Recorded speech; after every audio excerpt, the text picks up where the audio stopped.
84۔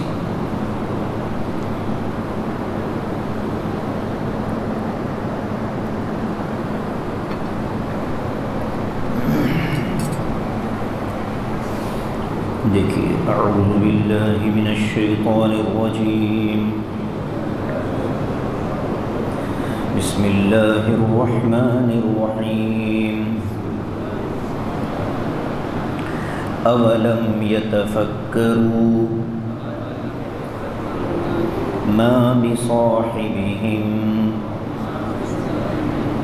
من جنہ ان هو الا نذیر مبین۔ اولم ينظروا في ملكوت السماوات والأرض وما خلق الله من شيء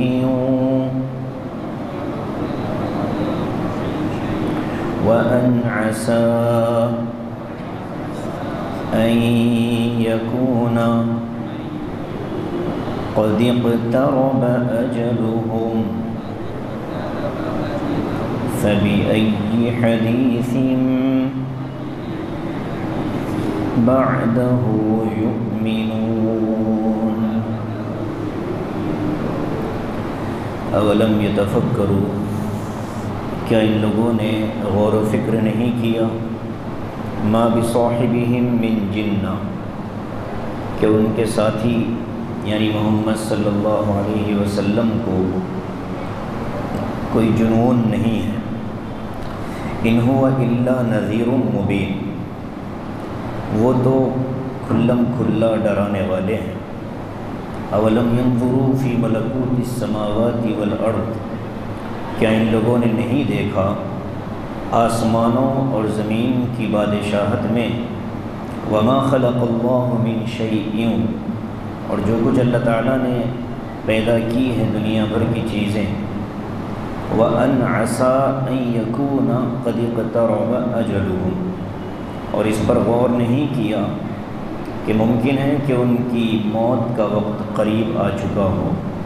فَبِأَيِّ حَدِيثٍ بَعْدَهُ يُؤْمِنُونَ، پھر یہ لوگ اس قرآن کے نازل ہونے کے بعد کس بات پر ایمان لائیں گے؟ اوپر کی آیتوں میں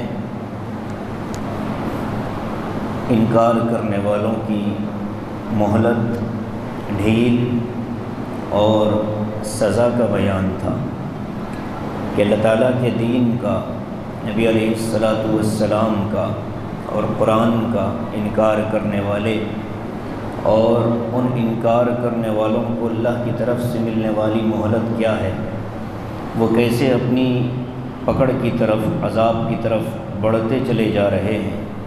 ان تمام چیزوں کو اللہ تعالیٰ نے بیان فرمایا اوپر کی آیتوں میں، اور اس پر گفتگو بھی ہوئی کہ امحال کسے کہتے ہیں اور استدراج کسے کہتے ہیں، پکڑنا، ڈھیل دے کر کے پکڑنا، یہ اللہ تعالیٰ کی بڑی سخت قسم کی پکڑ ہوتی ہے۔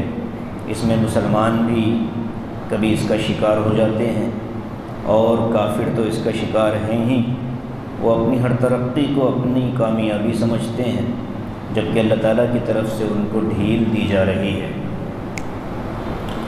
اس لیے اگلی آیتیں اب ایک دوسرے انداز سے اللہ تعالیٰ بیان فرماتے ہیں۔ اولم یتفکروا، کیا فرمایا؟ انداز سوالیہ ہے۔ قرآن پاک کا یہ ایک اعجاز ہے کہ قرآن بات کو سمجھانے کے لیے کبھی کبھی سوالیہ انداز قائم کر لیتا ہے۔ ظاہر ہے کہ سوال کرنے سے آدمی کا ذہن متوجہ ہوتا ہے، اور پھر پوری توجہ کے ساتھ وہ جواب کے انتظار میں بیٹھ جاتا ہے۔ تو اللہ نے سوال کیا، کیا ان لوگوں نے غور نہیں کیا؟ تو لوگ متوجہ ہو جاتے ہیں کہ کس چیز پر غور کرنے کی بات ہو رہی ہے۔ تو کہا کہ ما بصاحبہم من جنہ، ان کے ساتھی یعنی پیغمبر حضرت محمد صلی اللہ علیہ وسلم کو کوئی جنون نہیں ہے۔ اب یہ سوال کس سے ہے؟ ظاہر ہے کہ حضور صلی اللہ علیہ وسلم جس کے ساتھی ہیں ان سے ہی سوال ہے۔ اور حضور کے ساتھی کون؟ ہم اپنی زبان میں صحابہ کہتے ہیں، لیکن قرآن کے الفاظ یہاں صحابہ سے مخاطب نہیں ہیں، بلکہ حضور صلی اللہ علیہ وسلم کے زمانے کے جو کافر اور منکر تھے ان سے یہاں گفتگو ہو رہی ہے۔ اس لیے کہ اوپر سے جو سلسلہ ہے آیتوں کا وہ ایمان والوں سے متعلق نہیں ہے، بلکہ وہ سلسلہ کافروں سے متعلق ہے۔ لہٰذا اب جب گفتگو ہو رہی ہو تو کافروں ہی سے ہو رہی ہے۔ اوپر کی دو آیتوں میں جو کافر مراد ہیں، نافرمان لوگ مراد ہیں، وہ آج کے زمانے کے لوگ بھی اس میں داخل ہیں، لیکن یہ جو سوال ہو رہا ہے انہوں نے غور نہیں کیا۔ تو یہ سوال حضور صلی اللہ علیہ وسلم کے زمانے کے کافروں سے کیا جا رہا ہے۔ کیوں؟ اس لیے کہ آپ کو لفظ استعمال ہوا ہے صاحب، ما بصاحبہم۔ قرآن پاک میں حضور صلی اللہ علیہ وسلم کو مکے والوں کا ساتھی قرار دیا ہے۔ سورہ کورت کے اندر، تکویر کے اندر اللہ تعالیٰ نے فرمایا وَمَا صَاحِبُكُمْ بِمَجْنُونٍ وَلَقَدْ رَآهُ بِالْأُفُقِ الْمُبِينِ وَمَا هُوَ عَلَى الْغَيْبِ بِضَنِينٍ۔ تو صاحبکم نبی علیہ السلام کے لیے بھی ہے، اور ایک جگہ سورہ نجم میں اللہ تعالیٰ نے فرمایا ما ضل صاحبکم وما غویٰ، کہ تمہارے ساتھی نے تمہارے ساتھی سے کوئی چوک نہیں ہوئی۔ یعنی معراج کے سفر میں حضور صلی اللہ علیہ وسلم نے جتنی چیزیں دیکھیں وہ ساری برحق ہیں۔ یہ تو صاحب کہنا، ساتھی کہنا، اگرچہ کہ بظاہر ایسا لگتا ہے کہ صحابہ جو حضور صلی اللہ علیہ وسلم کے ساتھ ہیں ان کے بارے میں کہا جائے کہ آپ حضور ان کے ساتھی ہیں، یہاں تو کافروں سے گفتگو ہو رہی ہے اور کافروں کو کہا جا رہا ہے کہ حضور تمہارے ساتھی ہیں۔ تو یہاں لفظ صاحب لا کر کے صرف یہ بتلانا مقصود ہے کہ اللہ تعالیٰ یہ بتاتے ہیں کہ دیکھو حضور صلی اللہ علیہ وسلم تمہارے صبح شام کے ساتھ رہنے والے ہیں۔ مکہ مکرمہ میں آپ صلی اللہ علیہ وسلم نے 40 سال کی زندگی گزاری نبوت کے اعلان سے پہلے، اور پھر 13 سال نبوت کے اعلان کے بعد۔ تو تم نے تو ایک لمبا عرصہ حضور کو دیکھا اپنی آنکھوں کے سامنے، اور بعض کافروں کی طرف سے یہ اعتراض ہوتا تھا، جیسے ابو جہل ہے، ابو لہب ہے، وہ حضور صلی اللہ علیہ وسلم کی باتوں کو جنون سے تعبیر کرتے تھے، جنون جس کو ہم اپنی زبان میں پاگل پن کہتے ہیں۔ تو قرآن نے ایک جگہ اس کی صفائی پیش کی کہ دیکھو یہ جنون نہیں ہے، وما صاحبکم بمجنون، آپ کے ساتھی کو کوئی جنون لاحق نہیں ہوا، بلکہ ان سے زیادہ عقل کامل والا انسان تو کوئی پیدا ہی نہیں ہوا۔ تو حضور اقدس صلی اللہ علیہ وسلم پر اعتراض ہوتا تھا مشرکین کی طرف سے، خاص طور سے ان کے سرداروں کی طرف سے۔ یہ ایک ایسا اعتراض تھا جس کے بارے میں اعتراض کرنے والوں کو بھی معلوم تھا کہ ہم جھوٹ بول رہے ہیں، مگر حضور کی بڑھتی ہوئی مقبولیت کو روکنے کے لیے اور حضور صلی اللہ علیہ وسلم کی دعوت کو متاثر کرنے کے لیے جھوٹا الزام لگانے کو وہ لوگ بالکل اپنے لیے جائز سمجھتے تھے۔ ظاہر ہے کہ جھوٹ بہرحال جھوٹ ہوتا ہے، چاہے جس مقصد سے بولا جائے، جس ارادے سے بولا جائے، جھوٹ تو بہرحال جھوٹ ہے۔ تو اللہ تعالیٰ نے صفائی پیش کر دی کہ آپ کے ساتھی کو کوئی جنون نہیں ہے، بلکہ حضور صلی اللہ علیہ وسلم سے زیادہ عقل والا انسان تو پیدا ہی نہیں ہوا۔ آپ کی عقل کیسی تھی؟ قرآن پاک کے نازل ہونے سے پہلے بھی آپ صلی اللہ علیہ وسلم نے جو فیصلے امت کے سامنے رکھے، آپ کی جو ذاتی زندگی تھی، اس ذاتی زندگی میں 40 سال کی عمر تک آتے آتے آپ نے جس انداز کے فیصلے کیے بعض حالات میں وہ عقل کو دنگ کر دینے والے ہیں۔ جیسے آپ صلی اللہ علیہ وسلم کی بالکل جوانی کی عمر ہے، 17-18 سال کی عمر ہے، اور جوان بھرپور نوجوان ہیں۔ ایسے موقع پر آپ نے دیکھا کہ مکے کے لوگوں میں آپس میں بڑی نااتفاقیاں ہیں، اور مکے کے لوگ مالدار بھی ہیں، تجارت پیشہ بھی ہیں، تو کبھی ایسا ہوتا تھا کہ باہر شہر مکہ سے باہر کسی گاؤں بستی دیہات والے سے مکے والوں کا کوئی لین دین ہوتا، کوئی معاملہ ہوتا، تو مکے والے اپنے اثر رسوخ کی وجہ سے، اپنی طاقت اور اپنے دبدبے کی وجہ سے اس کو دبا دیا کرتے تھے۔ تو حضور صلی اللہ علیہ وسلم کے سامنے اس طرح کی بہت سی شکایتیں آئیں۔ اور دوسرے، آپ نے دیکھا کہ مکے کا نوجوان کھیل کود کی طرف مائل ہو رہا ہے، کوئی تعمیری کام یہ لوگ نہیں کر رہے۔ تو آقا علیہ السلام مولانا آقا علیہ السلام نے فرمایا کہ دیکھو ایک کام اب یہ کیا جائے کہ مکہ مکرمہ والوں کو مکہ مکرمہ والوں کو ترغیب دی جائے، سمجھایا جائے، بتایا جائے کہ دیکھو ہماری زندگی کا ایک مقصد ہے۔ تو آپ نے کیا کیا؟ اپنے چچا حضرت حارث، جو حضرت عبد المطلب کے بیٹے تھے، حضور کے چچاؤں میں 10 چچا تھے، اس میں سے ایک حضرت حارث، ان کو حضور نے فرمایا کہ چچا ہم نوجوان سب مل کر کے، آپ نے مکے کے تمام نوجوانوں کو جوڑ کر کے ایک کمیٹی بنائی۔ کس عمر میں؟ 16-17 سال کی عمر میں۔ 16-17 سال کی عمر کا نوجوان شہر کی برائیوں کو دور کرنے کے لیے جو منصوبہ بنا رہا ہے، وہ منصوبہ کیسا ہے؟ آپ نے اپنے ہم عمر نوجوانوں کو جوڑ کر ایک کمیٹی بنا دی، کہا کہ ہم سب ایک پلیٹ فارم پر اب جمع ہیں، اور اس کے بعد کیا فرمایا؟ فرمایا کہ ہم اپنے سردار اور اپنے ذمہ دار کے طور پر چچا حارث بن عبد المطلب کو اپنا ذمہ دار بناتے ہیں۔ کمیٹی کی ذمہ دار بنا دیا گیا، اور پھر یہ اعلان ہوا مکے کے اندر کہ مکے میں کسی پر ظلم ہو تو وہ ہم سے رجوع کرے۔ گویا کہ آپ کا یہ فیصلہ تاریخ میں اور سیرت میں اس قدر سنہرے الفاظ میں لکھا ہوا ہے کہ 17 سال کے نوجوان کے ذہن میں اللہ پاک نے ایک ایسی بات ڈالی، اور وہ ان کی دور اندیشی تھی اور اجتماعیت کی طرف آپ کا اٹھایا جانے والا ایک ایسا قدم تھا کہ دنیا آج بھی اسی کی نقل کر رہی ہے۔ دنیا بھر میں اب مختلف چیزیں بنتی ہیں، تو اس کی جو بنیاد رکھی گئی ایک معنی میں وہ مکہ مکرمہ میں نبی کریم صلی اللہ علیہ وسلم کی عقل و دانش کی بنا پر۔ تو آپ کی عقل تو یہ تھی، آپ کی سوجھ بوجھ تو اتنی زیادہ تھی، اور آپ صلی اللہ علیہ وسلم کے فیصلے کیسے تھے؟ دنیا جانتی ہے کہ آپ کا کوئی فیصلہ ایسا نہیں تھا کہ جس فیصلے کو عدل و انصاف کے معیار پر رکھا جائے اور وہ فیصلہ معیار کے خلاف ہو۔ ہر فیصلہ آپ کا عقل کی کسوٹی پر اترنے والا، بلکہ آپ کا ایک ایک زبان سے نکلا ہوا جملہ عقل مندوں کے لیے سوچنے سمجھنے کی نئی راہیں کھولنے والا تھا۔ دنیا سائنس کے نام پر ترقی کر رہی ہے۔ حضور کی دنیا میں آنے سے پہلے چاند اور سورج کی تحقیق نہیں ہوتی تھی، بلکہ چاند اور سورج کی پوجا کی جاتی تھی۔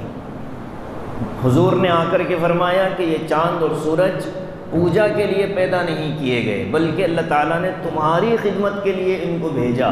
تو اب لوگوں کو ہمت ہوئی کہ یہ معبود نہیں ہیں، بلکہ ان کو ہم اپنی محنت کا میدان بنا سکتے ہیں۔ پھر سائنس کی ایک بنیاد پڑی، اور چاند جس کی عبادت کی جاتی تھی آج اس کی تحقیق ہو رہی ہے۔ جتنے سیارے دنیا کے اندر ہیں، نجوم ہیں، ستارے ہیں، ستاروں کی پوجا کرنے والی مستقل ایک جماعت تھی، صائبین، لیکن انہی ستاروں پر پھر تحقیق کی کمندیں ڈالی گئی۔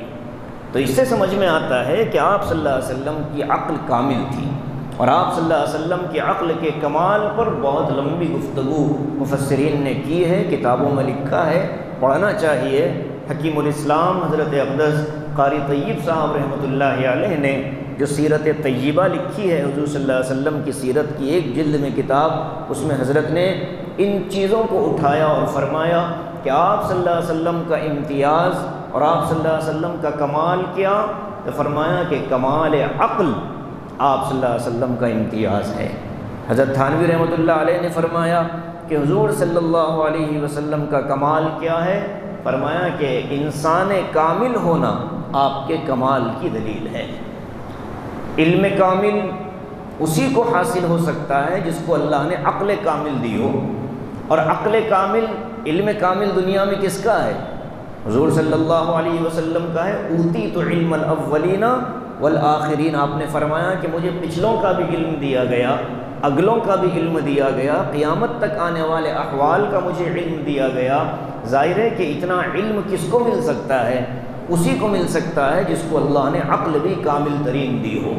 اس لیے آپ کی صفات کے اندر یہ بات ملتی ہے کہ آپ عقل کے معاملے میں دنیا میں سب سے زیادہ، علم کے معاملے میں دنیا میں سب سے زیادہ، اور اللہ سے ڈرنے کے معاملے میں آپ دنیا میں سب سے زیادہ، یعنی تقوی کے معاملے میں۔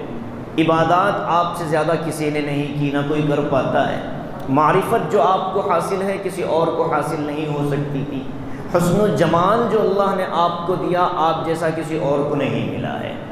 وَأَحْسَنَ مِنْكَ لَمْ تَرَ قَطُّ عَيْنِي وَأَجْمَلَ مِنْكَ لَمْ تَلِدِ النِّسَاءُ خُلِقْتَ مُبَرَّأً مِنْ كُلِّ عَيْبٍ كَأَنَّكَ قَدْ خُلِقْتَ كَمَا تَشَاءُ۔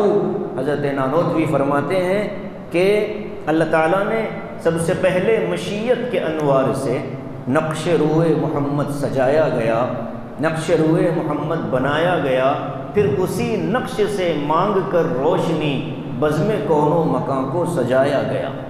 وہ محمد بھی، احمد بھی، محمود بھی، عرش اعظم کے طالب بھی، مطلوب بھی، علم و حکمت سے وہ معمور بھی، ظاہراً امیوں میں اٹھایا گیا۔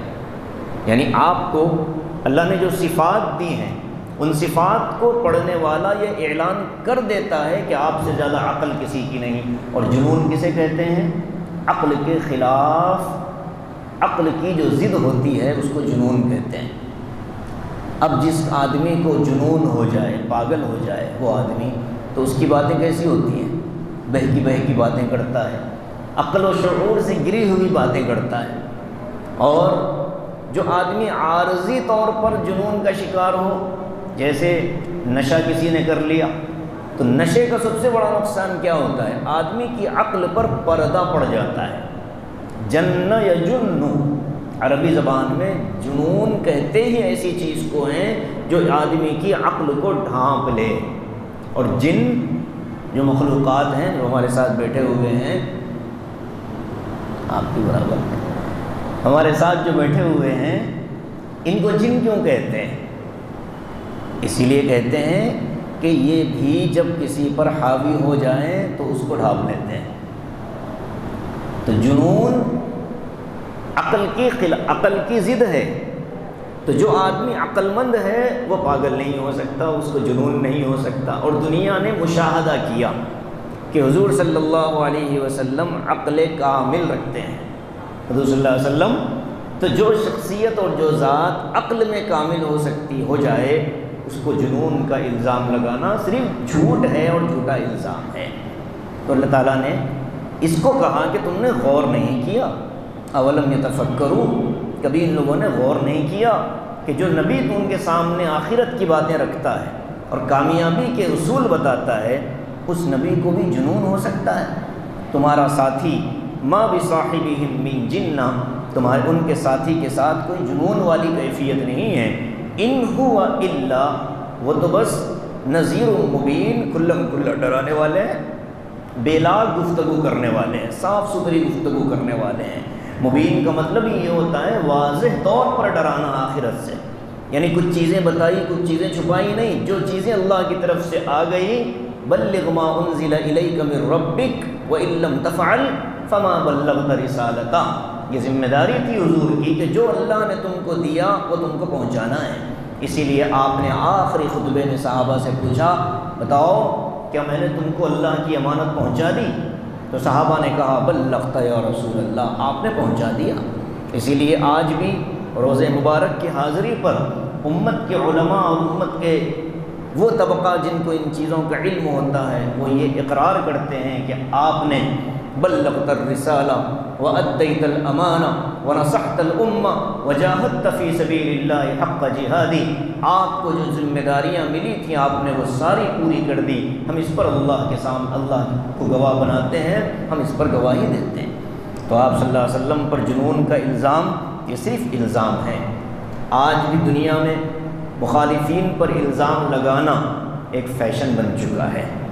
جس سے آپ کی نہیں بنتی، اس کے متعلق اپنے ذہن میں کچھ چیزیں پیدا کر کے پھر اس کو لوگوں میں اچھالنا، یہ بہت بڑا جرم ہے۔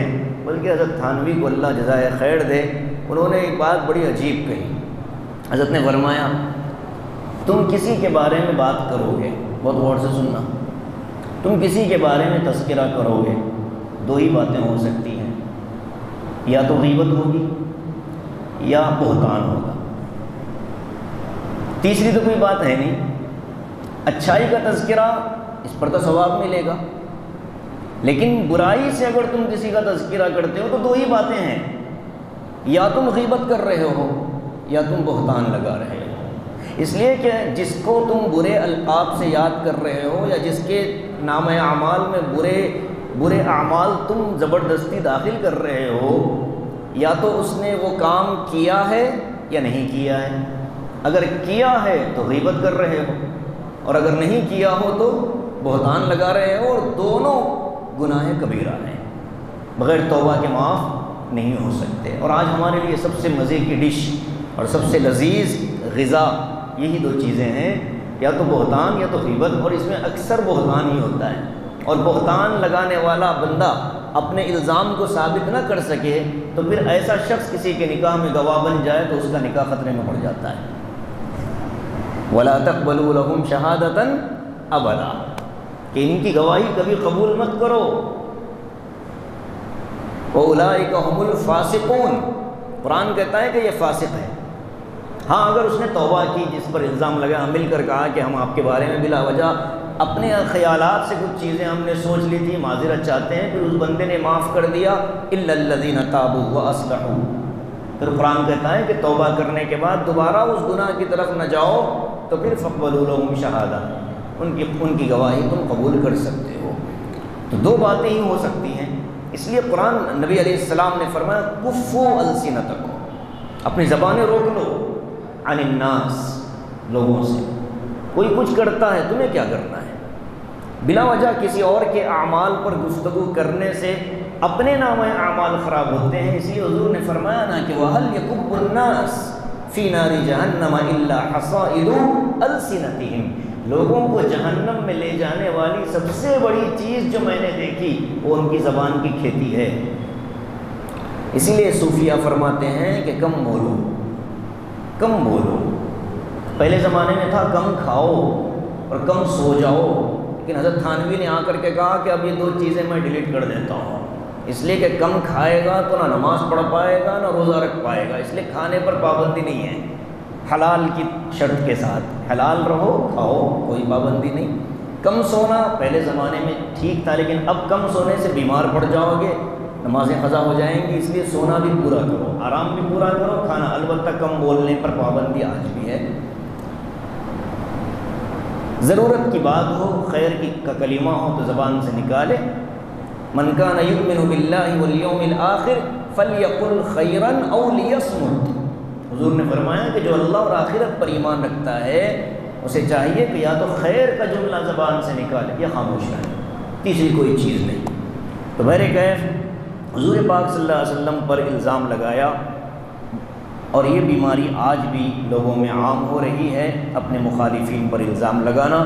قرآن نے ان لوگوں کو ایک جگہ یاد کیا، وَيْلٌ لِكُلِّ هُمَزَةٍ اللُّمَزَةٍ، وَيْلٌ لِكُلِّ هُمَزَةٍ اللُّمَزَةٍ، یہ دونوں الزام لگانے والے اس میں داخل ہیں۔ لمزہ یہ وہی شخص ہے جو ایک دوسرے پر جھوٹا الزام لگاتے رہتے ہیں، پھر آگے پھر وہ مال کی محبت وغیرہ آ گئی۔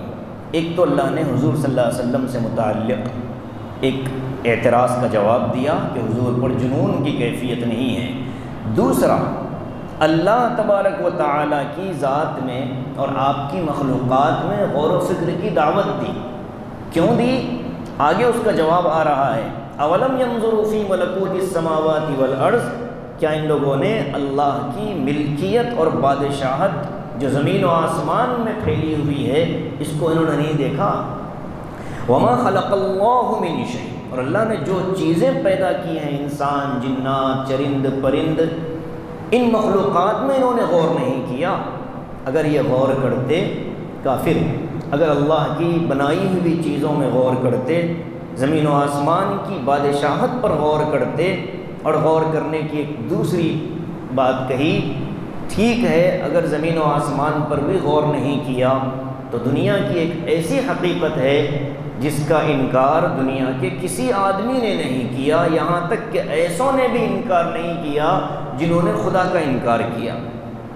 جس طبقے نے خدا کا انکار کیا اس نے بھی اس چیز کا انکار نہیں کیا، اور وہ کیا چیز ہے؟ موت ہے۔ کہنے لگے وَأَنْ عَسَىٰ أَن يَكُونَ قَدِ اقْتَرَبَ أَجَلُهُمْ، اور کیا ان لوگوں نے اس بات پر غور نہیں کیا کہ عَسَىٰ أَن يَكُونَ، کہ ان کی موت کا وقت بھی قریب آ گیا ہو؟ یہ بھی تو غور کر لو، یہ ایسا جملہ ہے کہ دنیا میں آدمی کسی چیز پر غور کرے نہ کرے، اگر موت پر غور کر لے تو اس کو ساری چیزیں سمجھ میں آ جاتی ہیں کہ ہم سے پہلے جو تھے وہ گئے، اور ہمارے ساتھ جو ہیں وہ جا رہے ہیں، اور ہم بھی ایک دن چلے جائیں گے۔ کوئی اس کا انکار نہیں کر سکتا۔ خدا کا منکر بھی، دہریہ بھی موت کو مانتا ہے، موت کو تسلیم کرتا ہے۔ تو اللہ وہ حقیقت بتاتے ہیں کہ زمین و آسمان کی ملکیت میں اور بادشاہت میں تم نے غور نہیں کیا، اور کیا اپنی موت کے وقت کے قریب آنے پر تم نے غور نہیں کیا؟ یہ کیوں بھٹک رہے ہو؟ موت کو یاد کر لیتے تو بھٹکنا ختم ہو جاتا۔ پھر اس کے بعد مفسرین نے یہاں ایک عجیب کلام کیا، خلاصے کے طور پر عرض کیے دیتا ہوں کہ نبی علیہ السلام نے حدیث میں ارشاد فرمایا اکثروا ذکر حازم اللذات الموت۔ حضور نے فرمایا کہ لوگوں، لذتوں کے توڑنے والی چیز کو کثرت سے یاد کرو، یعنی موت کو۔ اور علامہ قرطبی رحمۃ اللہ علیہ نے ایک کتاب لکھی التذکرہ لأحوال الموت و امور الآخرہ، پڑھنے کی کتاب ہے التذکرہ لأحوال الموت و امور الآخرہ، کہ مرنے والوں کے احوال اور آخرت سے، اس آخرت کے امور سے متعلق ایک یادداشت۔ ساری حدیثیں، ساری قرآنی آیتیں انہوں نے التذکرہ میں جمع کی، اور اس میں حضرت نے یہ کثرت سے روایتیں لائی کہ جس میں حضور صلی اللہ علیہ وسلم نے موت کو یاد کرنے کی ترغیب دی۔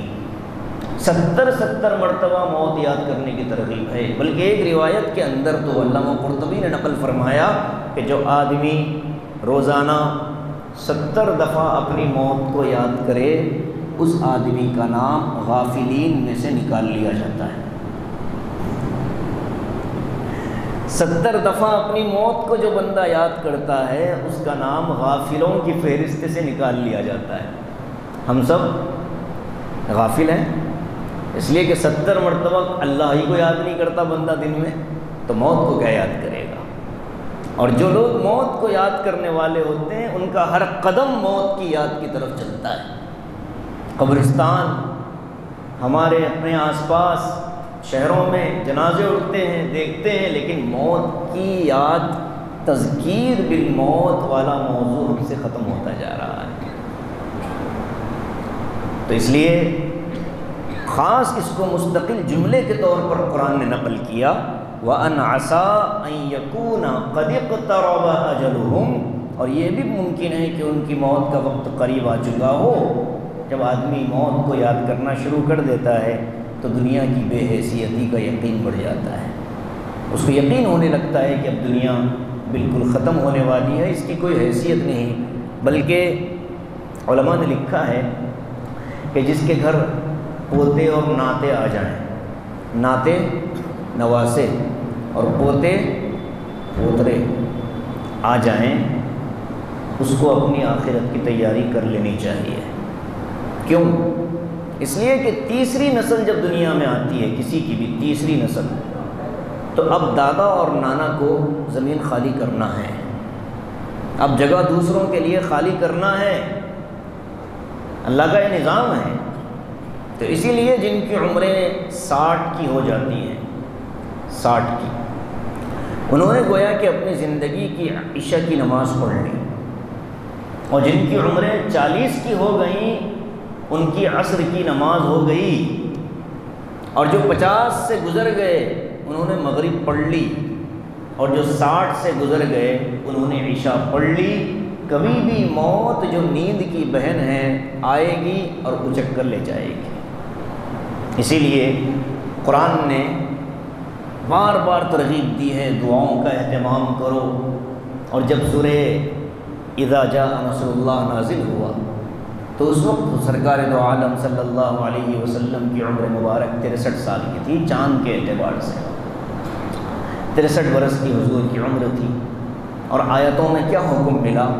فسبح بحمد ربک، تسبیح حمد دو چیزیں، واستغفر اور استغفار، انہ کان توابا، توبہ، تسبیح، تحمید، استغفار اور توبہ۔ علماء نے لکھا ہے کہ جس بندے کی عمر 63 برس ہو جائے اس کو زندگی میں کسی اور کام میں مشغول ہونا اس کے لیے نادانی ہے، بے وقوفی ہے، وہ جاہل ہے، بے وقوف ہے۔ کیوں؟ الفاظ کیا ہیں بزرگوں کے؟ الکیس من دان نفسہ وعمل لما بعد الموت۔ جو آدمی، عقل مند آدمی وہ ہے جس نے اپنے آپ کو پہچانا اور موت کے بعد کے کاموں میں اپنے آپ کو لگا لیا۔ الکیس من دان نفسہ وعمل لما بعد الموت، موت کے بعد کے امور کی تیاری میں جس نے اپنے آپ کو لگایا، عقل مند یہ ہے۔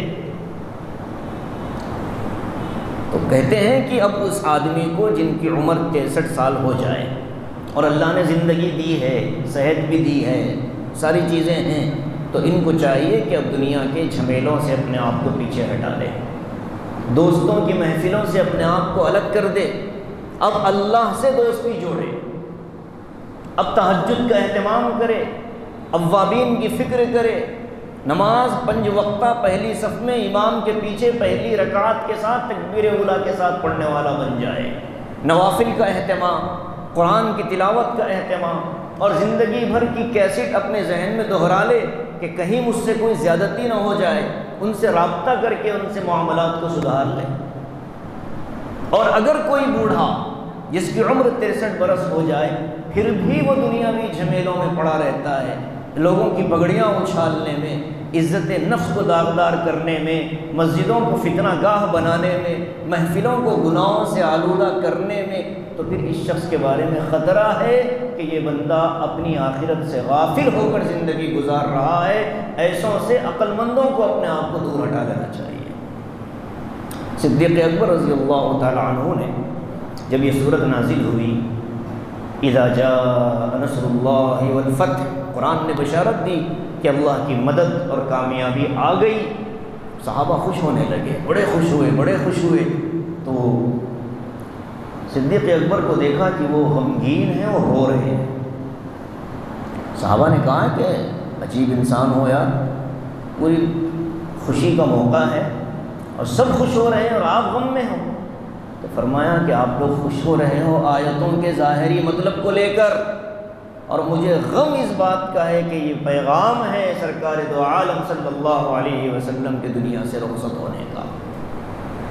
حضور کی جدائی کی آیتیں ہیں، اس لیے کہ استغفار اور توبہ زندگی کے آخری اعمال میں سے آتا ہے۔ اللہ نے توجہ دلا دی کہ نبی آپ کا کام مکمل ہو گیا، فتح بھی ہو گئی، کامیابی اور نصرت کا اعلان ہو گیا، اب آپ اللہ کی طرف رجوع کر لیجئے، اس لیے کہ آپ کو اب رفیق اعلیٰ سے ملاقات کرنی ہے۔